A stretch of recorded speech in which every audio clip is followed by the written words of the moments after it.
I'm standing ankle-deep in what used to be my family's history. Splintered pine, twisted nails, shards of window glass catching sunlight like tiny knives.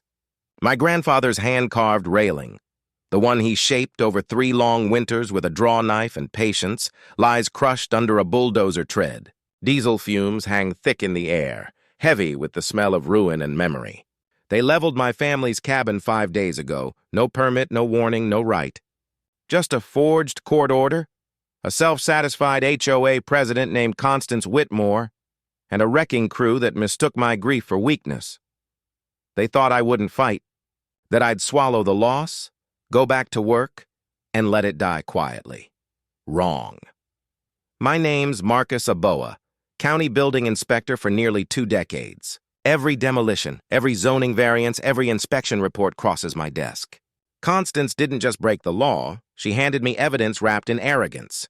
Tell me, what would you do if someone erased your family's legacy while you buried your father? Drop it below, because if you've ever dealt with an HOA, you know, tyranny comes in beige siding and bylaws. 6 weeks before this pile of wreckage, before Constance made the worst mistake of her smug life, my father's heart gave out on a Tuesday. Found him in his recliner, TV still glowing with a Braves game. He was 73. I was his only child. The cabin was supposed to be our retirement. 2 old men on a dock teaching my daughter how to clean trout the way my grandfather taught my father. That cabin was built in 1963 by Hank Aboa, WOT vet, master carpenter, a man who shaped timber like it was prayer. 2 years of sweat and sawdust, every joint hand-fit, every railing carved until it hummed. Even now I can smell it.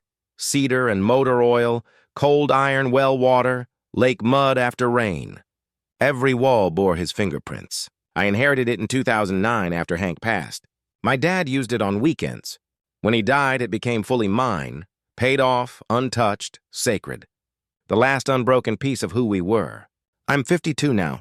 My daughter, Sienna, 24, does design work in Portland. Someday it was supposed to be hers. Then the developers came. Shiny trucks, fake smiles, promises of community growth.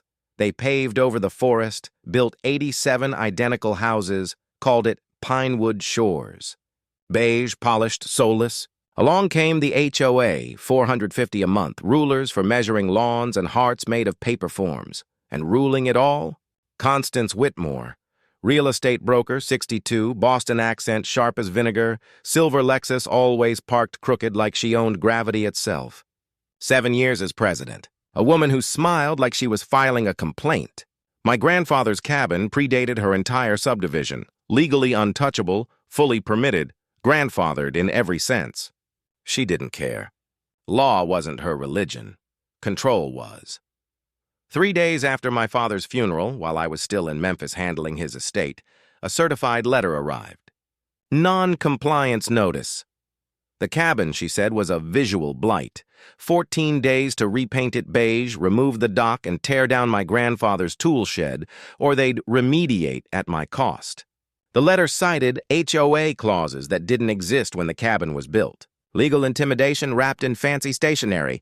I should have called an attorney immediately. Instead, I believed I could reason with them. I'm a building inspector. I live and breathe code. I thought logic could beat ego. My first mistake, I requested a board meeting. Constance hosted it in her marble-floored clubhouse, which was just her living room with wine and power hunger. 6 board members lined up like a firing squad. I brought every document, original permits, survey maps, the 1963 deed. Constance didn't glance once.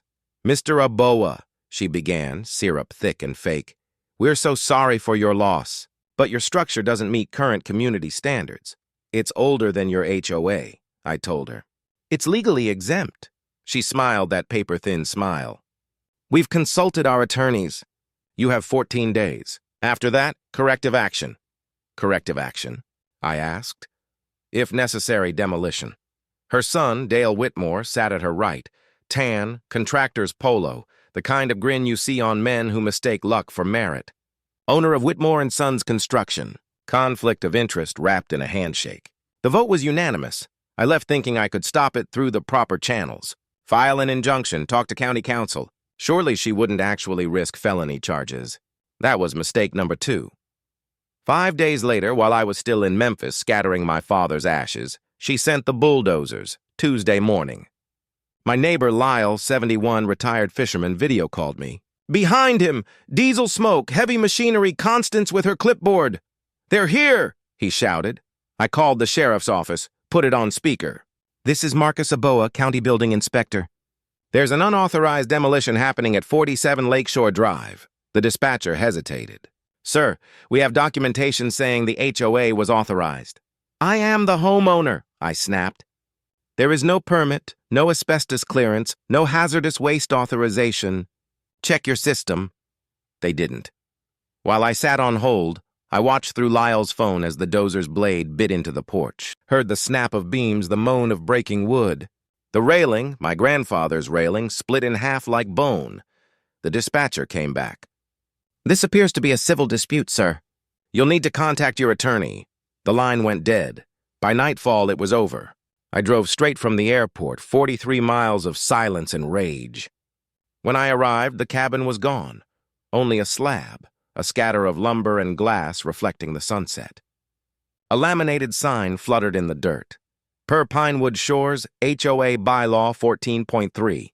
Non-compliant structure removed. Restoration cost, $32,700. Invoice to follow. Signed, Constance Whitmore, HOA President. I stood there until the stars came out. The smell of diesel thick around me, rage settling cold in my chest. She hadn't just destroyed a building. She'd desecrated 3 generations of work and had the gall to bill me for it. I pulled out my inspection app, typed in the address. Demolition permits, none. Asbestos report, none. Waste disposal authorization, none. 3 felonies minimum. I picked up a splinter of the railing, still warm from the day. Ran my thumb over the grooves my grandfather carved 60 years ago. That's when I knew Constance hadn't taken everything. She'd given me something instead. A weapon. Proof. And I was going to use it. So I sat there on the concrete through the night, watching the lake turn silver with dawn. The bulldozers had erased my past, but I was about to rewrite hers. My phone kept lighting up with messages from relatives back in Memphis. I didn't open a single one. There was work to do. Not a vendetta, but an evidence checklist. That's how we are, inspectors. Anger gets filed away and replaced with procedure. First task, get a police report. I drove to the station at dawn, still in the clothes from the day before, smelling of diesel and fresh-cut wood. Detective Carla Reyes met me in the lobby. We'd crossed paths on crooked contractor cases before. She digs into the money while I follow the building debris. "Marcus," she said without preamble. "I saw the site. Jesus." I laid it out, the certified notice, the board meeting where they stonewalled me, the demolition while I was arranging my father's affairs, Lyle's live video, 47 clips, 8 hours, the laminated notice nailed in the yard demanding $32,700. Carla took notes like a metronome. "This reads like felony destruction of property," she said. "But HOA fights are a mess. They'll hide behind bylaws." I told her the obvious. Bylaws don't supersede county code. There were no demolition permits, no asbestos clearance, no hazardous disposal filings. They'd gored a pre-1980 structure and likely released contaminants into the lake. She slid a business card toward me. "Call Judith Kwan. Second task, hire Judith." Her office sat above a tired dry cleaner, fluorescent lights, ceiling tiles stained with age. Judith was a force. Late 50s, glasses on a chain, a courtroom reputation that turned smug property managers into nervous men. "We're suing," she said, handshake firm. "First thing, production of every financial record the HOA has for the last 5 years. Sunshine laws exist for a reason. HOAs are nonprofits on paper and must disclose books on request. When a president is bold enough to raise a home without permits, embezzlement often follows. Boards treating dues like petty cash, padded invoices, sweetheart deals to contractors. I'd seen it before. Judith's eyes lit up at the same thought. Third task, use my authority. Routine county inspections are part of my job. Pinewood Shores rotation was due. I started with Whitmore and Sons, Dale's company. and pulled permits for every house he'd touched in 3 years. 11 properties on paper, all clean. Paper, however, is forgiving of lies. I knocked on the door of a 2022 build. Young family, 2 kids, freshly painted. County inspection, I told the husband. His face drained. Within 15 minutes, I had fire stopping missing in the attic, a direct line for flames, HVAC vents terminating into conditioned spaces, risking CO buildup, and deck railings 2 inches too low. Dangerous, not cosmetic. Dale had cut corners to protect margins. I issued notices. 30 days to correct or daily fines start. Mostly, I told the homeowners, repair this because it keeps your family alive. I moved through the neighborhood. By Friday, the tally read like a punch list from hell. 63 code violations across 11 projects. This wasn't sloppy work. It was systematic negligence. Owners started getting letters, then the calls began. First, a tremulous voice. Dale. "Why are you inspecting my houses?" He spat. "This is harassment." I told him the truth. I inspect my district. He swore retaliation. 20 minutes later, Constance's voice on my phone. "Mr. Aboa, you're abusing your position. I'm filing with county admin." I let her rant, then said, "File away. Explain why you demolished a house without permits." "I'll wait." She went quiet. "This isn't over," she said. "No," I replied. "This is only the beginning." Judith called Tuesday with the kind of breathless edge lawyers get when they smell a break in the case. I drove to her office. She'd already filed the sunshine request Friday. The HOA fought for 4 hours, then caved. 3 years of ledgers arrived yesterday. "Sit down," she said, and spun her laptop toward me. Pinewood Shores collects roughly $470,000 a year in dues. 87 houses at $450 a month. Reasonable, I thought. Lawn care, insurance, reserves. Then she highlighted a column. Documented expenses, $290,000 missing. About $180,000 annually. Over 3 years, $500,000 unaccounted for. She scrolled. Whitmore and Sons billed the HOA $94,000 for landscaping last year. I called competitors. Market rate was near $28,000. Red flag. There were payments to a lawyer, Richard Peaton, who'd been disbarred in Massachusetts 2 years earlier. Payments listed as legal services. There were admin reimbursements that read like Constance's lifestyle ledger, spa treatments, car lease payments, $4,700 in office expenses that matched a lease on a Lexus. The woman literally billed the HOA for her car. Then Judith slid an email thread across the screen like a guillotine. Constance to Dale, 3 days before the demolition. Handle the IBOA problem permanently. Bill it as emergency landscape remediation. Usual split. Dale. Done. He'll be too broken to fight. My hands went cold and then hard. This wasn't a spur-of-the-moment overreach. It was calculated. Profit motive stitched to vengeance. My grandfather used to teach me how a single rotten joist could make a whole building fail. You ignore one weak point, rot spreads, the structure collapses. Constance had let corruption become a structural element in her little kingdom. "What do we do?" I asked. "We bury her," Judith said simply.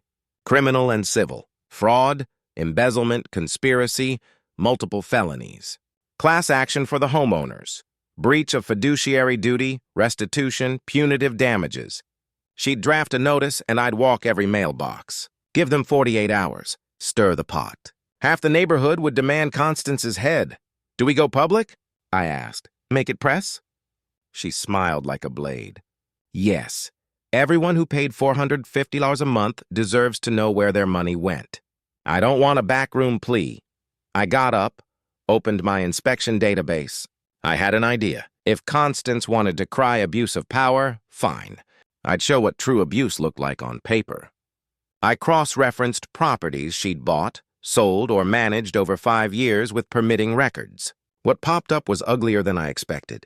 In 2021, she'd sold a renovated downtown warehouse, loft apartments, representing it as code complete and legal. Price, $800,000. Permit history, none.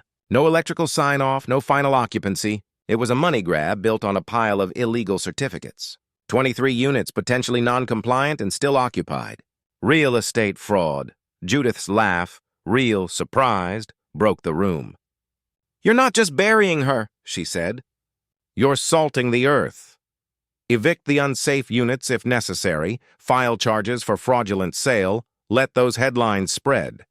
Another building, another set of victims, another nail in Constance's coffin." Wednesday night found me in the county archives basement at 8, surrounded by leather-bound deed books that smelled of dust and old ink. The clerk raised an eyebrow when I requested records back to 1959, but inspectors have access. I wasn't looking only for my grandfather's deed. I already had it. I wanted the full context. The lake before developers, the property lines before Pinewood Shores, the master grants that made my grandfather's cabin untouchable. Page 247 held the history, Lake District Land Grant, recorded March 14, 1959. Old paper, clear chain of title, decades of use. The more I read, the narrower the options for Constance's defense became. She'd acted as if history and law didn't matter. Now, history and law were everything. We began to assemble the case. Carla would handle the criminal trail, invoices, forged document forgeries, the laminated notice, while Judith prepared civil motions and a class complaint for the neighborhood. I would keep inspecting, finding more rule-bending and shoddy. Work tied back to Whitmore and Sons. Every hit would be another domino. There were nights I sat on the leftover foundation and let the lake do the thinking I couldn't. Grief comes in waves. So does calculation. I wrapped a scrap of my grandfather's railing in a towel and put it in the back of my truck. It was evidence, family, and fuel. Constance had believed she could erase memory with a blade. She'd only exposed herself. We moved fast after that. Letters went out. Homeowners began to ask questions. The DA's office took notice. Local reporters, sniffing a scandal wrapped in community drama, started calling. I kept doing my job: count, document, inspect, file. Methodical, precise, inexorable. Some people think justice is a single burst of righteous fury. It's not. Justice is paperwork, subpoenas, quiet follow-through. It's showing up early, staying late, and making sure every I is dotted and every T is crossed. Constance might have dreamed she could steamroll a grieving son. Instead, she woke up a county inspector who knows exactly how to hold a crooked ledger to the light. We were going to take everything back, not with bulldozers this time, but with law. The whole stretch, what's now Pinewood Shores plus my grandfather's cabin lot, began as a single tract gifted to the county in 1959 by Millicent Ardmore, a wealthy conservationist who believed in legacy more than profit. I flipped through the deed, expecting boilerplate, single-family zoning, no businesses, permanent lake access for the public, all standard, until paragraph 7. I read it once, then twice. Pulled out my phone and snapped photos, hands trembling from dust, fatigue, and disbelief. Demolition or removal of any existing structure on granted parcels requires unanimous approval of the County Board of Supervisors. Violation shall result in immediate reversion of the property to county ownership for conservation and public use. I sat there, staring at the line like it might rearrange itself. My grandfather, buying his piece of land in 1963, would never have known this clause existed. He just wanted a quiet place to fish and build a cabin with his own hands. 60 years later, the fine print he never read was about to destroy the woman who bulldozed his legacy. Constance hadn't just committed an illegal demolition. She'd violated a binding covenant older than her HOA, one that ran with the land. Technically, her act jeopardized the title of every single home in Pinewood Shores.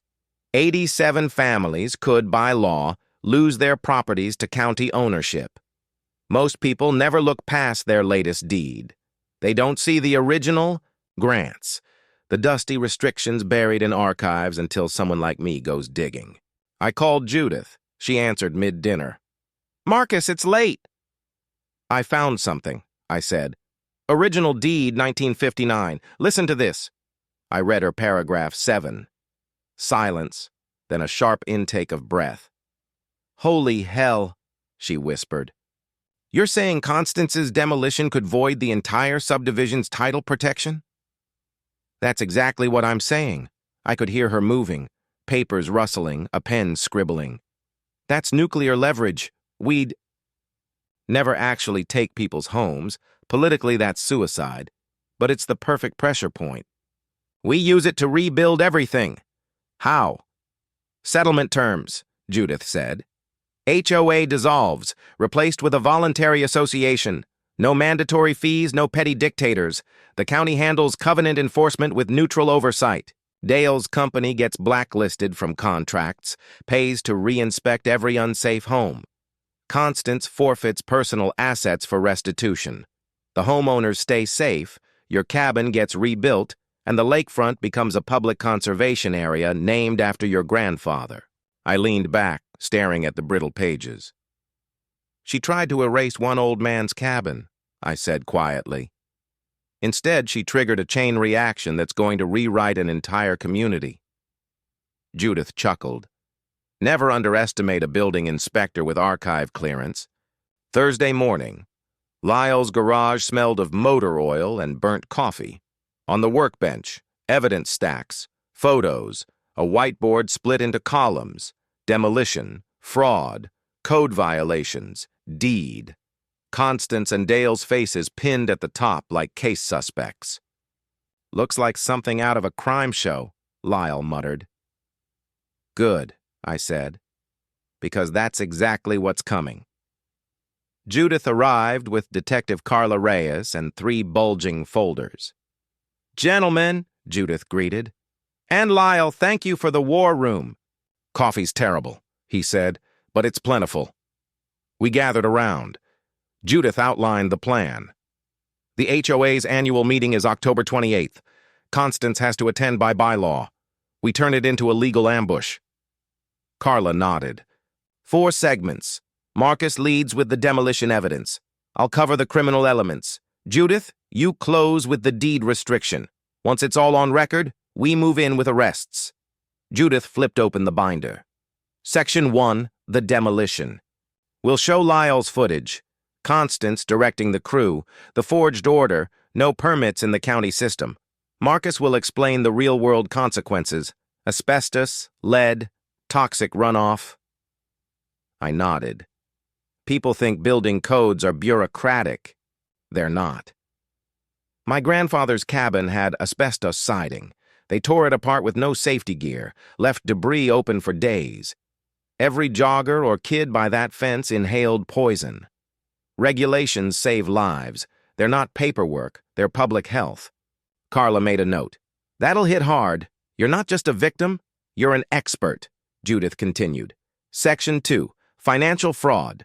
$470,000 collected annually, $290,000 spent, $180,000 missing. We'll show where it went.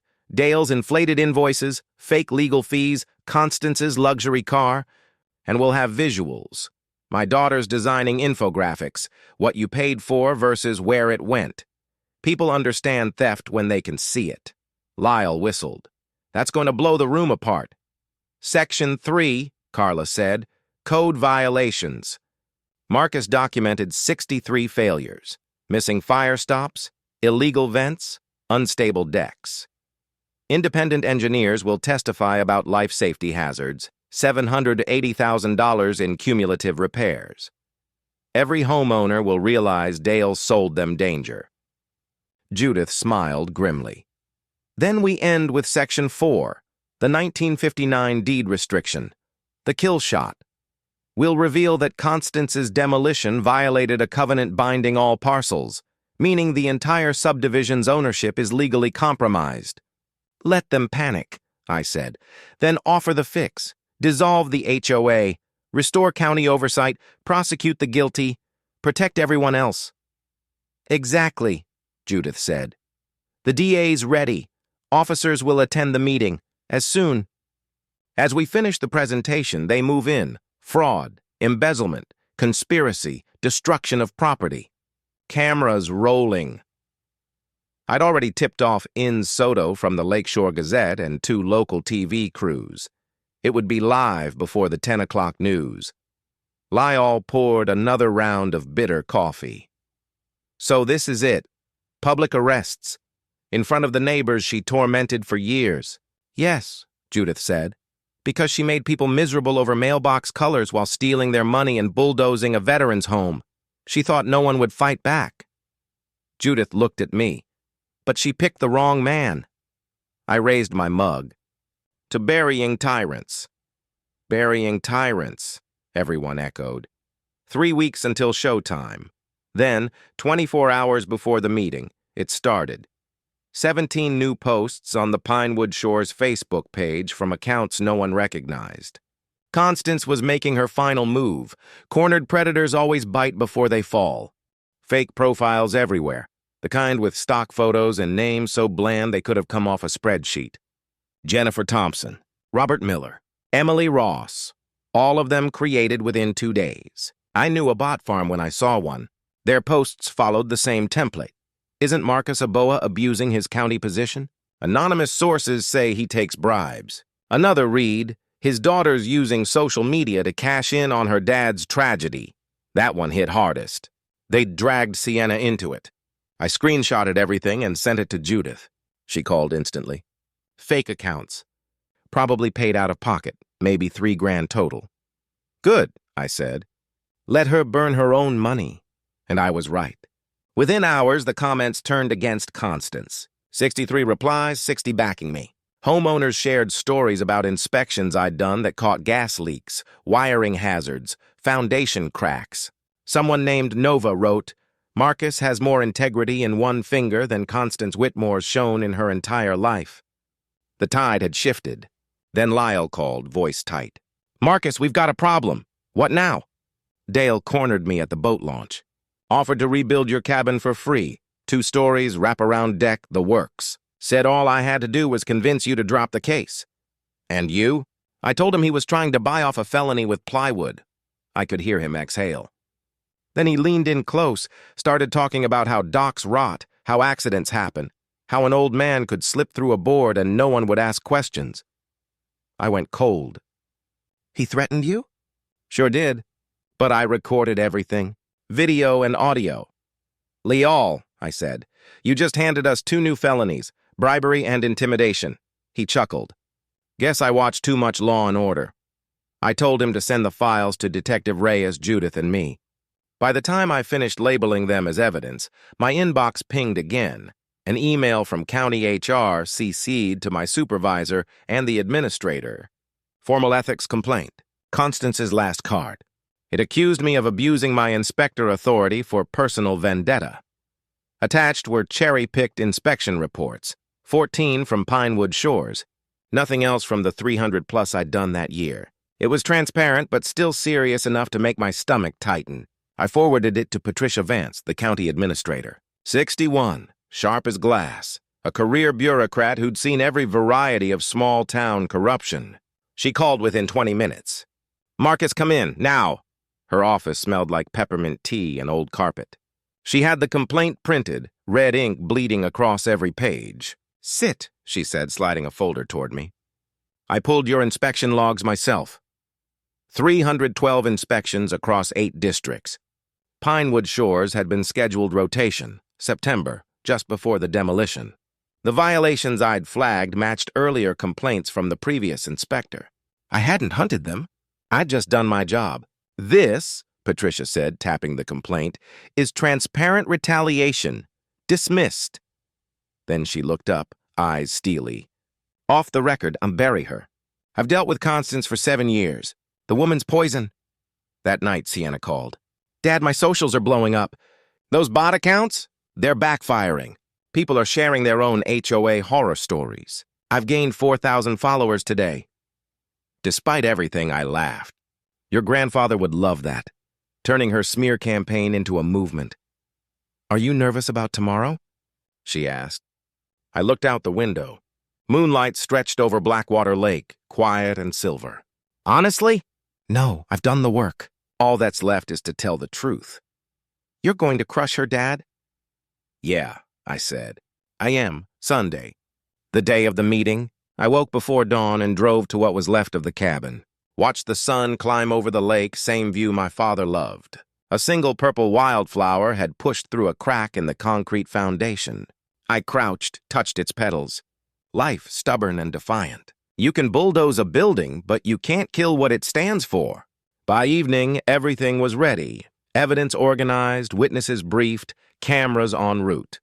Constance had spent a week throwing every dirty trick in the book at me, but all she'd done was stack more charges onto her file. 6:00 p.m. Pinewood Shores Community Center.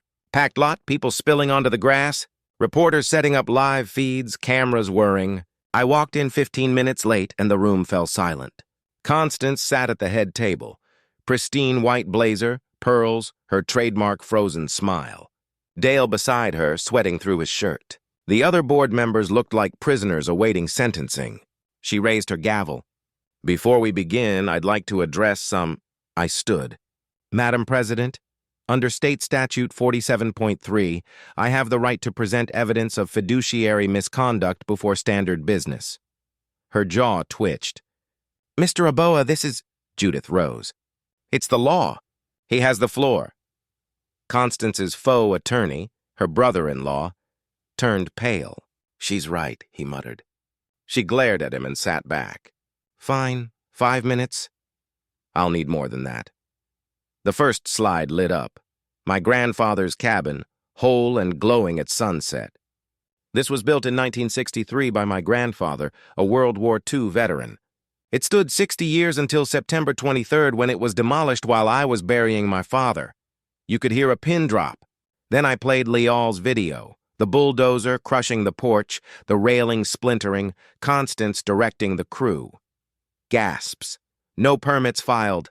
No asbestos inspection. No disposal authorization. This was felony trespass and environmental violation. Next slide. The forged court order beside the real county record. They claimed legal approval. This case was dismissed 6 months ago. "Their document is fake," Constance shot up. "You're twisting—" "Sit down, Ms. Whitmore," Detective Reyes said from the back, calm but commanding. And she did. Judith took over. "Let's talk about the money." Charts appeared. Colorful, brutal. $470,000 collected, $290,000 spent, $80,000 missing. She clicked again. Dale's inflated invoices, fake attorney payments, Constance's personal expenses, spa days, luxury car lease, restaurant tabs. The room erupted. Homeowners shouted. One woman stood trembling. "You used our dues for your Lexus?" Judith switched slides. Email evidence. Constance to Dale. Handle the Aboa problem permanently. Bill it as emergency remediation. Usual split. Dale replied, "Done." Chaos. People shouting, "You stole from us!" I stepped forward again. 63 construction code violations across 11 homes Dale built. Missing fire stops. Faulty vents. Unsafe decks. Estimated repairs, $780,000. You paid for craftsmanship. You got danger. A young mother in the back stood, voice breaking. "We have 2 kids. Our house isn't even safe." Constance snatched the mic. "This is a witch hunt." Judith didn't miss a beat. "Would you like to repeat that under oath? The district attorney's waiting." Dale went pale. "I'm not saying anything without my lawyer." "Good idea," Carla said, moving forward. Then came the final slide, the 1959 deed restriction. The one that could revert the entire development to county control. Gasps spread like wildfire. "Yes," Judith said, "this violation puts every title here at risk. But we've negotiated a solution. Prosecute the guilty, dissolve the HOA, refund stolen funds, rebuild what was lost, and protect the innocent." Carla raised her badge. "Constance Whitmore. Dale Whitmore. You're under arrest for fraud, embezzlement, conspiracy, trespassing, and unlawful demolition." 2 deputies stepped in. Handcuffs clicked. Flashbulbs strobed. The live stream climbed past 10,000 viewers. Constance turned to me as they led her away. "You ruined me." I met her eyes. "No, Constance. You did that yourself. I just turned the lights on." Applause broke out. First a few claps, then a wave. 80-plus neighbors standing, cheering. Lyle grinned. Mrs. Nova wiped tears. But the night wasn't over. Judith called everyone back to order. "We have business to finish," she said. The noise died down. People listened. Because of the illegal demolition, the county could technically reclaim all 87 properties, she said. Murmurs. But thanks to Marcus, we've secured a solution. Full restitution, county oversight, and voluntary neighborhood management. No one loses their home. Hands shot up. Questions about repairs, refunds, next steps. Judith answered each one. Lyle motioned to form a new interim board, him as president, Nova as treasurer, Rebecca the teacher as secretary. Unanimous vote. Then Rebecca stood. One more motion, that we thank Marcus Aboa for saving this community. The room rose again, louder this time. I took a breath and clicked to one last slide. The old deed, paragraph 7 highlighted. This clause also guarantees permanent public lake access, ignored for 60 years. We're restoring it. The county will build a new dock and walking path dedicated to my grandfather, Hank Aboa, who built his cabin here believing this lake belonged to everyone. Silence fell, the good kind, heavy with meaning. Then Lyle stood, voice steady. I knew Hank. He'd be proud tonight. And for the first time since the bulldozers came, I believed him. Best man I ever knew. He taught my boy to bait a hook right here on this dock. I say we name it Hank's Landing. Mrs. Nova raised her hand. Seconded. Every hand in the room went up. Unanimous. My voice caught in my throat. Thank you, I said quietly. One more thing. I pulled up the final slide. The donation form. I'm putting $25,000 from my settlement toward the Hank Aboa Memorial Scholarship for local students learning the trades, carpentry, plumbing, electrical work. The jobs that keep communities alive long after the meetings end. The room rose to its feet. Real applause this time. Faces that had been furious an hour ago now shining with relief. In stepped forward, camera in hand. Marcus, can I get a quote? I faced the lens. If your HOA measures your lawn with a ruler, hides its books, or treats your property like a dictatorship, you have rights. File open records requests. Demand transparency. Talk to your neighbors. They can't control a community that refuses to be afraid. I paused, then added, and if anyone tries to erase your family's legacy, make sure they learn you know how to stand your ground. Inns nodded. That's going viral. Good, I said. Outside, red-blue lights pulsed off the lake.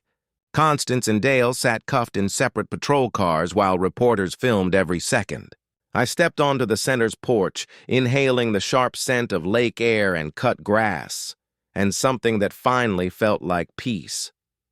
Lyle joined me. Your granddad would be proud. Yeah, I said, he would. We watched the cruisers roll away, taking 7 years of tyranny with them. The lake mirrored the stars, calm, steady, eternal. Some things can't be demolished. 6 months later, April. First warm weekend of spring. I stood on the new dock at Hank's Landing, watching volunteers hammer the last boards on my rebuilt cabin. 23 families had shown up, arms full of tools, coolers, sandwiches. A real barn raising, the kind of neighborly energy that built this country before HOA bylaws killed it. The cabin looked just like the old one. Same footprint, same cedar siding, same hand-carved rail design copied from salvaged pieces. It even smelled like sawdust and lake water again. Constance pled guilty in February on 6 felonies. 3-year sentence, 18 months minimum. License revoked, home repossessed, Lexus auctioned. Dale took a plea, 2 years for fraud and conspiracy. His company's gone. Homeowners sued him for shoddy construction. He'll be paying for a decade. The county recovered $540,000 in stolen dues. Every homeowner got a check, roughly $6,000 each, more for the long-timers. Mrs. Nova used hers to visit her daughter. The young couple with the toddlers fixed their unsafe deck. 3 families donated part of their refunds to the scholarship fund. In March, we awarded the first Hank Aboa Memorial Scholarships to 3 local students, a welder, a carpenter, and an HVAC apprentice. We held the ceremony right here at Hank's Landing. 50 people came. Sienna took the photos. Her HOA Horror Stories account had blown up to 92,000 followers and turned into a real advocacy network. Pinewood Shores looks different now. The new voluntary association charges $75 a month, optional. Just covers shared mowing and snow removal. No fines, no inspections, no control freaks. Houses painted in color again. Sky blue, sea green, one blazing yellow that would have made Constance scream from her cell. Property values are up 7%. Freedom, turns out, has curb appeal. I'm seeing Robin now, the civil engineer from the rebuild team. Kind smile, terrible Fisher, perfect laugh. Even Sienna approves. The governor signed the new Homeowner Protection Act in March. Mandatory audits, felony penalties for illegal demolitions, easy exit to voluntary HOAs. They called it Hank's Law. My grandfather's name now on legislation. He'd blush and pretend not to care. Detective Reyes got promoted. Judith's become the go-to attorney for HOA corruption. Lyle's still 2 lots down. Still fishing, still my favorite neighbor. As for me, still a county inspector. Still knocking on doors, clipboard in hand. Twice this spring, someone recognized me from the news. I just hand them Judith's card and say, "You've got more power than you think." This morning, I scattered the rest of Dad's ashes from the dock. The water shimmered like glass. I swear I could feel him and Grandpa both. Quiet pride in the ripples. 3 generations tied to this lake, and the lesson we kept relearning. You can't bulldoze what's built on decency. The volunteers broke for lunch. Someone fired up the grill, burgers, laughter, kids chasing each other through the shallows. Real community again. Lyle walked over with 2 cold beers. "Cabin's done next week." "You moving in?" "Yeah," I said. Home again. We clinked bottles and watched sunlight glitter off the lake. You know, this story was never just about me. It's about ordinary people who decided enough was enough, who remembered that power only works if we hand it over. If you've got your own HOA nightmare, or any story of standing up to a bully who thought they ran the world, drop it below. You're not alone. And hey, share this video with someone who needs to remember they can fight back. Because revenge might cool fast, but justice? Justice is always worth the wait. Subscribe. HOA Story Files.